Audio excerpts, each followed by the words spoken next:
오늘 소개할 이야기는 단순한 골프 스토리가 아닙니다. 이 스토리는 미국으로 이민 간 한 한국의 전직 프로 골퍼 이야기입니다.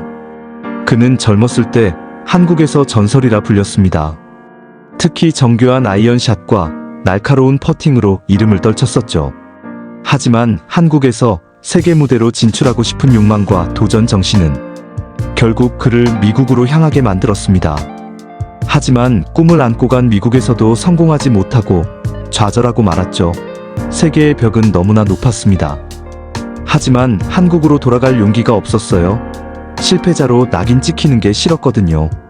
그렇게 시간이 흘러 미국에서 골프라는 젊은 날의 영광을 뒤로하고 지극히 평범한 아이들의 아버지이자 직장인이 되어 조용한 삶을 살게 되었습니다. 주말마다 골프장을 찾았으며 그의 손끝엔 여전히 선수 때의 감각이 살아있었습니다. 어느 날 한가한 오전집 근처의 골프장으로 향했습니다. 동네 청년들로 보이는 여러 명의 젊은이들이 라운드 준비를 하고 있었죠. 이곳에선 그가 젊었을 때 한국에서 골프를 하다 선수 생활을 그만두고 미국으로 이민을 왔다고 소문이 났었습니다. 헤이, 아저씨, 그 드라이버 클래식하네요. 혹시 골동품이에요? 한국에서 오셨다 하셨죠? 한국에서 프로 경험은 하셨어요? 그냥 아마추어 아니었어요? 하며 비아냥거렸죠. 이 코스는 젊은이들이 유리한 롱 코스예요. 아저씨는 관람만 하시는 게 어때요? 아니면 같이 플레이 해보시든가요? 젊은 청년의 말을 듣고 그는 조용히 미소를 지으며 그래, 같이 한번 해보자 라고 얘기했죠. 그렇게 해서 중년의 한국인 남자와 젊은이들의 골프 경기가 시작되었습니다. 그 또한 젊었을 때 골프에 대한 자부심이 상당했었기에 지금의 젊은 골퍼들의 시선과 태도가 조금은 이해가 됐었죠. 그리고 동양에서 이민 온 그냥 작은 체형의 동네 아저씨로 보였을 테니까요. 하지만 그들은 몰랐습니다. 이 중년 남자가 한국에서 전설로 불리던 선수였다는 것을.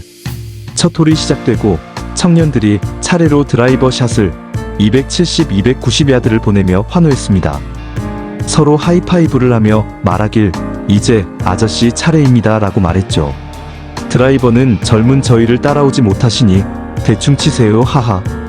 그때 그가 오래된 드라이버를 꺼내고 천천히 어드레스를 취한 뒤 부드럽게 스윙을 했습니다. 경쾌한 타구음과 함께 공은 곱게 뻗어 300야드를 넘어갔죠. 그때 청년들이 모두 놀라며 믿을 수 없다는 표정을 지었습니다. 드라이버는 힘만으로 되는 게 아닙니다. 정확한 임팩트, 리듬, 타이밍. 세월이 흘러도 그의 드라이버 샷은 여전히 날카로웠습니다. 이때부터 청년들의 눈빛이 변해갔지만 그래도 장타는 운일 거야 생각했죠. 아이언으로 그린에 올리는 건 더 만만치 않을 거예요. 자신하던 청년들이 샷을 했죠. 하지만 청년들의 샷은 러프로 벙커로 그린 주변으로 향하고 말았죠. 이때 중년 남성이 아이언을 손에 쥐고 호흡을 가다듬고 스윙을 했습니다. 볼은 높고 강한 탄도로 날아가 홀컵 1m 옆에 바짝 붙었죠. 그때 청년들은 한 번 더 놀랐죠. 도대체 이 샷은 뭐냐고 믿을 수가 없었죠. 아이언은 거리와 방향, 두 마리 토끼를 잡아야 하는 클럽이죠. 그는 아이언으로 평생을 증명해왔습니다. 오늘도 예외는 아니었습니다. 다음 홀로 넘어가 게임 진행하던 중 그만 그린 주변 아주 깊은 러프에 공이 떨어지고 말았습니다. 웨지는 정교해야 하고 손맛이 중요할 건데 아저씨 이번에도 운이 따라줄까요? 청년들은 아직도 중년 남성을 무시하고 있었죠. 아직도 중년 남성의 실력을 믿지 못하고 있었죠. 청년들이 웨지샷을 했지만 하나는 너무 길어 그린 아웃이 되어버리고 하나는 짧아 러프에 다시 멈춰버리고 나머지 하나는 어디로 갔는지. 이제 중년 남성이 남은 거리 30m 언저리에서 58도 웨지를 꺼내 준비 후 샷을 했죠. 스핀샷으로 공을 띄워 그린 홀컵 50cm 앞에 떡하니 붙여버리는 겁니다. 젊은 청년들이 입을 벌려 감탄을 합니다. 완전 교과서적인 프로샷이잖아. 이젠 아저씨의 실력을 인정해야 하나 하고 서로 눈치만 보고 있었죠. 웨지는 단순히 그린에 올리는 클럽이 아닙니다.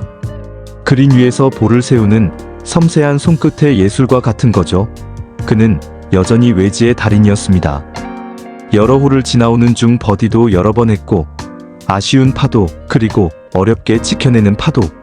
아쉽게 보기를 해버린 홀등 재미나는 게임을 하고 있었죠. 그리고 마지막 파3 홀 아이언 공략이 조금 길어 홀컵과 거리가 멀어지게 되었죠. 이번엔 청년들의 공이 홀컵 더 가까이 붙었죠. 긴 퍼팅은 아저씨도 힘들 거예요 라고 청년들이 얘기한 후 퍼팅을 했죠. 하지만 청년들은 중년 남성보다 더 가까운 거리의 퍼팅을 실수하고 홀아웃을 시키지 못했죠. 그때 그 중년 남성은 차분히 라인을 읽고 퍼팅 준비를 위해 자세를 잡았습니다. 퍼팅을 한 공은 부드럽게 곡선을 타며 홀컵 안으로 들어갑니다. 이 젊은 청년들은 마냥 입을 다물지를 못합니다. 정말 운이었을까요? 실력이었을까요? 퍼터는 골프의 거울이라 불립니다. 마음이 흔들리면 공도 흔들리죠. 그의 퍼팅에는 흔들림 없는 평정심이 담겨 있었습니다. 막 홀을 끝마치고 다음 홀로 이동하려는 순간 청년들이 눈빛을 교환하며 모자를 벗고 고개 숙여 중년 남성에게 인사를 합니다. 그때 주변에 모여있던 다른 여러 명의 젊은이들도 모여들었죠. 한 젊은이가 다가와 우리가 큰 실수를 했습니다. 당신은 진정한 골퍼이자 우리가 배워야 할 스승입니다. 그제서야 그는 환하게 웃으며 그 젊은이와 주변의 젊은 골프인들과 악수를 나누며 골프에 관한 자신의 생각과 과거의 선수로 활동한 이야기, 앞으로의 골프 인생을 어떻게 보내야 하는지 등의 이야기를 나누었죠. 그리고 마지막으로 그가 말하길 골프는 기술보다 태도의 경기입니다 라고 겸손을 당부하는 말이었죠. 처음엔 무시했지만 결국 그들의 태도는 존경으로 바뀌었습니다. 전설은 세월 속에서도 빛을 잃지 않는다는 것을 깨달은 순간이었죠. 그렇게 남은 홀들을 젊은이들과 즐겁게 얘기를 나누며 경기를 마감하고 다음을 기약하며 헤어졌습니다. 이후 그 청년들은 그를 코치라 부르며 따랐습니다. 한국에서 이민 온 작은 체형의 중년 아저씨가 미국의 젊은 골프인들에게 골프에 관한 어떤 영감을 심어주며 골프라는 스포츠에서 편견은 절대 있으면 안 된다라 걸 깨닫게 해주었죠.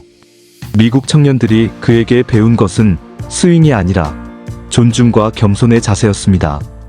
드라이버는 용기, 아이언은 정밀함, 웨지는 감각, 퍼터는 평정심. 그는 네 가지 모두를 통해 인생을 증명했습니다. 골프도 인생도 결국 가장 큰 스코어는 존중과 겸손입니다. 이 감동적인 이야기가 마음에 드셨다면 구독과 좋아요 부탁드립니다. 더 많은 골프 이야기로 찾아뵙겠습니다. 끝까지 시청해주셔서 감사합니다.